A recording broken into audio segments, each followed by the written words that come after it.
Good morning, students. Today I am going to discuss or describe deviation of gases from ideal behavior. First of all, we know that what is ideal gas and what is real gas. Ideal gas which obey gas laws under all conditions of temperature and pressure. और real gas क्या होती है? A gas which doesn't follow ideal gas behavior under all conditions of temperature and pressure. तो हमेशा कोई भी चीज़ ideal नहीं हो सकती. तो ये रियल गैस का ग्राफ है, ये आइडियल गैस का ग्राफ है, पर हम मान के चलते हैं कि कोई चीज़ आइडियल होती है. The extent of deviation which real gas show from ideal gas behaviour. कहते हैं वो एक्सटेंट डेविएशन का जो रियल गैस शो करती है from ideal gas behaviour at different pressure can be followed in terms of a factor is known as compressibility factor which is denoted by Z.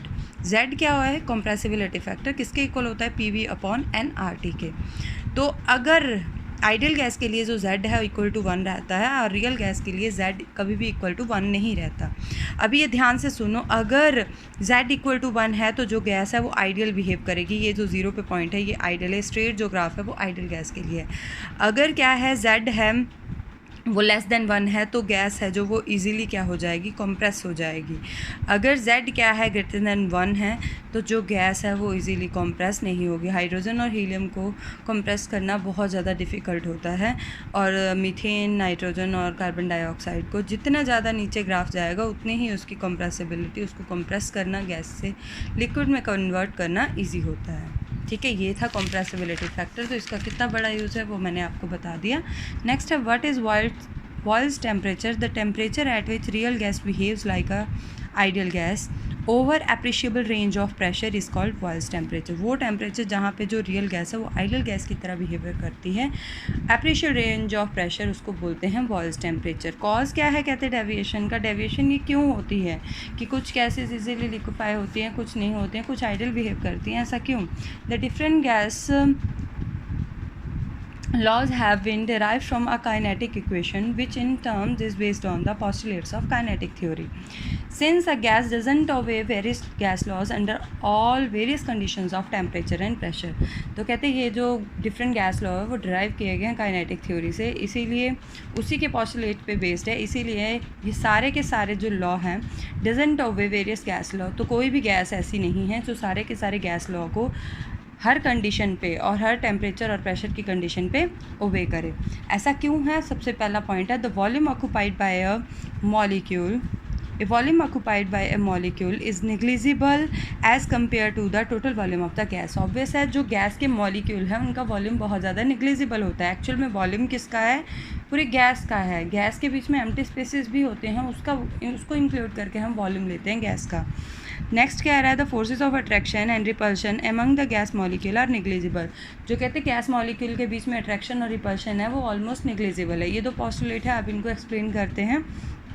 सबसे पहला जो पॉइंट बोल रही है मॉलिक्यूलर वॉल्यूम का वो क्या है? According to kinetic theory the volume of gas is the volume of gas molecule. जो कहते हैं एक्चुअल में वॉल्यूम है गैस का वो एक्चुअल में किसका वॉल्यूम है? मॉलिक्यूल का.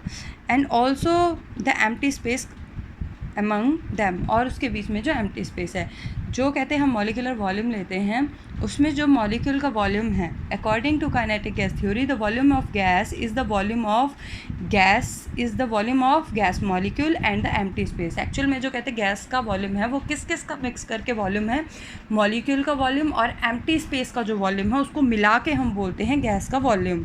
ठीक है, द मॉलिक्यूल आर इनकम्प्रेसिबल. जो क्योंकि हम बोलते हैं कि गैस को हम कंप्रेस कर सकते हैं, हम गैस को कंप्रेस नहीं कर सकते. हम गैस के बीच में जो मॉलिक्यूल के बीच में एम्प्टी स्पेस है उसको हम कंप्रेस करते हैं.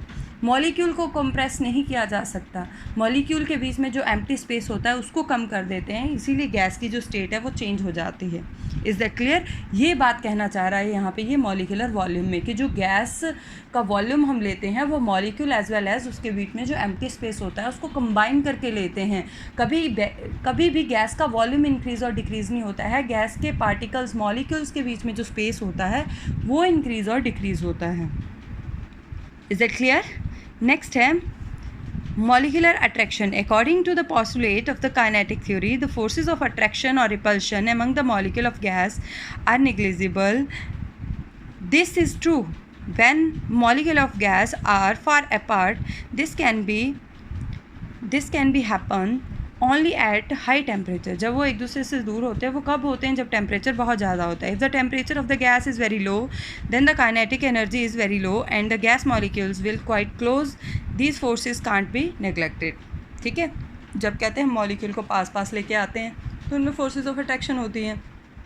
जब वो दूर चले जाते हैं कब होता है ऐसा? जब टेम्परेचर हाई होता है तो उसमें जो फोर्सेस ऑफ अट्रैक्शन होती है वो निग्लेजिबल होती है, बट जब पास आते हैं तब तो होती है ना फोर्सेस ऑफ अट्रैक्शन. नेक्स्ट है deviation of van der Waals equation. In order to derive the van der Waals equation, let us apply correction for the both molecular volume and molecular attraction in case of real gases by applying necessary corrections. अब हम कहते हैं ये जो बात बोली है इन्होंने मॉलिकुलर वॉल्यूम की और मॉलिकुलर अट्रैक्शन की, इसको हम करेक्ट करते हैं. सबसे पहले करेक्शन की इन्होंने मॉलिकुलर वॉल्यूम में. कैसे की? Volume of the gas is the sum of the volume of the molecule. तो कहते हैं जो वॉल्यूम ऑफ द गैस है वो किसका सम है? Volume of the molecule and the quite empty space among them. जो उसके बीच में एम्प्टी स्पेस है और मॉलिक्यूल के वॉल्यूम को कंबाइन करके हम वॉल्यूम ऑफ गैस लेते हैं. We know that the molecule are incompressible. हम जानते हैं जो गैस के मॉलिक्यूल होते हैं वो इनकम्प्रेसिबल होते हैं. Van der Waal was of the opinion that the molecular volume remains unchanged during expansion और कॉन्ट्रैक्शन. तो वैन डर वाल ने क्या कहा? एक ओपिनियन दिया कि जो वॉल्यूम है वो मॉलिक्यूल का वॉल्यूम एक जैसा रहता है, चाहे हम उसको कॉन्ट्रैक्ट करें चाहे उसको एक्सपैंड करें. मॉलिक्यूल का वॉल्यूम कभी भी चेंज नहीं होता है. एक्चुअल में वॉल्यूम किसका चेंज होता है? जो उसके बीच में एम्प्टी स्पेस है. जब उस एम्प्टी स्पेस को कम कर देते हैं तो उसका वॉल्यूम कम हो जाता है. जब वो एम्प्टी स्पेस का वॉल्यूम बढ़ जाता है, उसका एक दूसरे से दूर हो जाते हैं तो गैस का वॉल्यूम जो है वो बढ़ जाता है. तो volume is known as excluded volume. इस वॉल्यूम को बोलते हैं हम एक्सक्लूडेड वॉल्यूम. तो एन बी ले लिया इसके लिए फॉर एन मोल. ठीक है, बी क्या है? For 1 mole of is considered. 1 मोल के लिए बी लिया और एन बी किसके लिए? एन मोल के लिए. करेक्शन इन द वॉल्यूम कैसे हो गई? B minus N B. B क्या है? ये जो बी हमने ले रखा है ये ले रखा है हमने excluded volume. Is it clear? बात समझ गए आप लोग? एक्सक्लूडेड वॉल्यूम मतलब जो वॉल्यूम है वो एम्प्टी स्पेस का. ठीक है, मॉलिक्यूलर वॉल्यूम चेंज नहीं हो रहा, एम्प्टी स्पेस का वॉल्यूम इंक्रीज़ और डिक्रीज़ हो रहा है. तो उसमें से अगर हम एन बी माइनस कर दें तो हमारे पास क्या आ जाएगा? एक्चुअल वॉल्यूम आ जाएगा. Is that clear? Total volume में से हम जो मॉलिक्यूल का वॉल्यूम है या फिर जो मॉलिक्यूल का वॉल्यूम है उसमें से हम जो टोटल एम्प्टी स्पेस का वॉल्यूम है उसको माइनस कर दें तो हमारे पास कौन सा वॉल्यूम आ जाएगा बेटा? करेक्ट हो जाएगा मॉलिक्यूलर वॉल्यूम. सिर्फ हमारे पास मॉलिक्यूलर वॉल्यूम आ जाएगा. Is it clear? ये टोटल वॉल्यूम में से हमने दूसरा वॉल्यूम क्या कर दिया? माइनस कर दिया. ये देखो लिखा है contraction of A gas it can be excluded from the total volume of the gas. ठीक है, जो एक्सपेंशन और कॉन्ट्रैक्शन वाला वॉल्यूम है उसको हम क्या कर देते हैं? टोटल वॉल्यूम ऑफ गैस में से माइनस कर देते हैं और उस वॉल्यूम को बोलते हैं एक्सक्लूडेड वॉल्यूम. ठीक है, और उस एक्सक्लूडेड वॉल्यूम का एन बी को हमने माइनस कर दिया टोटल में से तो हमारे पास क्या आ जाएगा? मॉलिक्यूलर वॉल्यूम आ जाएगा. आई थिंक आपको ये समझ आ जाएगा अब यहाँ से. नेक्स्ट है correction for the molecular attraction. अब हमने मॉलिक्यूलर अट्रैक्शन में भी करेक्शन करनी है. वो तो कह रहा है नेग्लिजिबल है, अब हम प्रूफ करेंगे कि नेग्लिजिबल नहीं होता है. In the study of the cause of deviation we have seen attractive forces always neglected in the certain specific attraction. It apply correction for the molecular attraction. Let us चलो अब इसकी correction करते हैं. मान लो हमने एक मान लिया हमारे पास मॉलिक्यूल है W. क्या मान लिया? एक मान लिया W, एक मान लिया हमने C. ठीक है, C क्या है? Present at the centre of the container. एक कंटेनर ले लिया उसमें हमने एक मॉलिक्यूल ले लिया वो सेंटर में प्रेजेंट है, एक मॉलिक्यूल ले लिया जो वॉल पे प्रेजेंट है. ठीक है, W is present at the wall of the container. Here C is the molecule is equally attracted from the all side of the surrounding molecule. ये देखो इस तरीके से ये वाला जो C है ये चारों तरफ से इक्वली अट्रैक्ट हो रहा है. तो इसमें अट्रैक्टिव और रिपल्सिव फोर्सेस दोनों क्या है? निग्लिजिबल है. और जो ये W वाला है ये हमने बिल्कुल साइड पे लिया है. ये W मॉलिक्यूल है, ये बिल्कुल बॉल पे प्रेजेंट है. अब यहाँ पे बेटा अंदर की तरफ अट्रैक्ट तो कर रही है फोर्सेस बट कोई भी इधर इस साइड को अट्रैक्ट नहीं कर रही, इसको चारों तरफ से कर रही है. तो टोटल फोर्स अकॉर्डिंग टू आपने फिजिक्स पढ़ा होगा अगर हम चारों तरफ से किसी चीज़ को खींचते हैं तो उस पर जो टोटल फोर्स लग रही है वो इक्वल टू 0 है. और यहाँ पे बेटा सिर्फ अंदर की तरफ लग रही है, बाहर की तरफ कोई फोर्सेज ऑफ अट्रैक्शन नहीं है. तो यहाँ पे हम बोल नहीं सकते कि इसकी फोर्सेज ऑफ अट्रैक्शन क्या है? 0 हैं. तो यहाँ पे कुछ ना कुछ फोर्सेज ऑफ अट्रैक्शन हैं. ठीक है, The molecule W will be lie near the wall of the container is being pulled inward by the molecule lying behind it and there is no force of encounter. तो उस force को कहते हैं balance करने के लिए कोई भी फोर्स उसकी तरफ वॉल की तरफ से नहीं लग रही है. Since the molecule W is present at the wall of the container have been no molecular attraction. तो W को कहते हैं वॉल की तरफ से कोई भी मॉलिकुलर अट्रैक्शन नहीं है, सिर्फ अंदर की तरफ अट्रैक्शन लग रही है. Since the pressure of the gas, जो प्रेशर है कहते गैस का, वो डिपेंड कर रहा है किसके ऊपर, force with which the molecule hit the ball of the container. तो वो कहते डिपेंड करता है कि कितनी फोर्स से मॉलिक्यूल ने हिट किया है कंटेनर को. पर यूनिट एरिया पर second the recorded pressure is less than the actual pressure. जो कहते हैं हम उस टाइम प्रेशर रिकॉर्ड करते हैं वो एक्चुअल प्रेशर से कम होता है.